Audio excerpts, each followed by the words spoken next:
നടുക്കിയ കൊലപാതകം. ബിജു ജോസഫിനെ കൊട്ടേഷൻ സംഘം അതിദാരുണമായാണ് കൊലപ്പെടുത്തിയത്. നമസ്കാരം, നാട്ടുരാജ്യ ന്യൂസിലേക്ക് സ്വാഗതം. യുവാവിന്റെ കൊലപാതകം. ബിജു ജോസ് 50 വയസ്സ്, തൊടുപുഴ മുളിരിയിങ്കൽ ഹൗസ്, കോലാനി PO, പഞ്ചവടിപ്പാലം. കൊലപാതകം നടന്ന 3 ദിവസത്തിനുള്ളിൽ ഇടുക്കി SP-യുടെ അതിവിദഗ്ധമായ അന്വേഷണത്തിൽ തൊടുപുഴ പോലീസ് പ്രതികളെ കസ്റ്റഡിയിലെടുത്തു.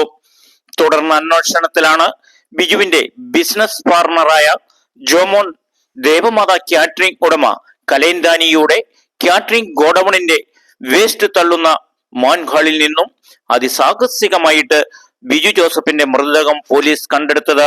സിനിമയെ വെല്ലുന്ന രീതികളിലായിരുന്നു കൊലപാതകം.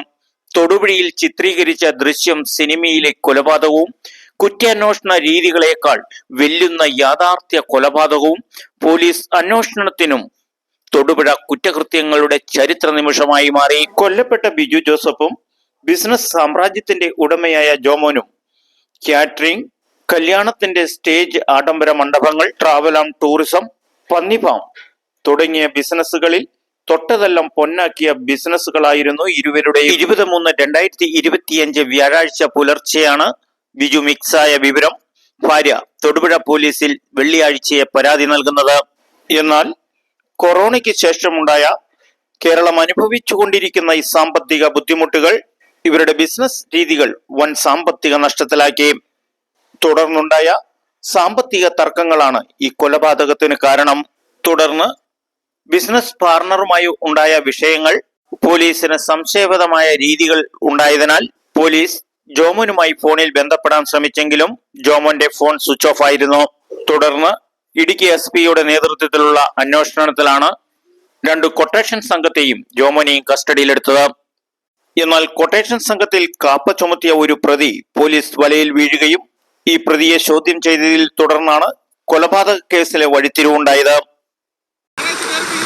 പ്രാഥമിക അന്വേഷണത്തിന് മനസ്സിലാവുന്നത് കുറച്ച് നാളായിട്ട് ഇവർ പ്ലാൻ ചെയ്തിട്ടുണ്ടായിരുന്നു. ഇവരോട് വാച്ച് ചെയ്ത് വരികയായിരുന്നു. ഈ മരിച്ച ആളുടെ മൂവ്മെന്റ്സ് മറ്റും വാച്ച് ചെയ്ത് വരികയായിരുന്നു. മുമ്പും ഇവരോട് പ്ലാൻ ചെയ്തിട്ട് ഒരു അറ്റംപ്റ്റ് നടത്തിയിട്ടുള്ളതായിട്ട് മനസ്സിലായിട്ടുണ്ട്. അത് കൂടുതൽ അന്വേഷണത്തിൽ മാത്രമേ നമുക്ക് വ്യക്തമായിട്ടുള്ളൂ.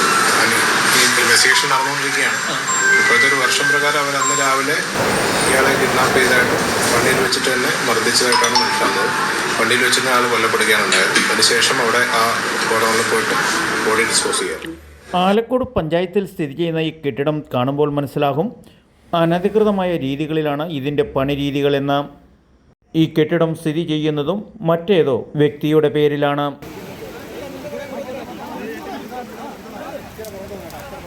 നാട്ടുരാജ്യ ന്യൂസിനു വേണ്ടി ക്യാമറ ആൻഡ് റിപ്പോർട്ടിംഗ് കലൈന്ദാനിയിൽ നിന്നും KK വിജയൻ.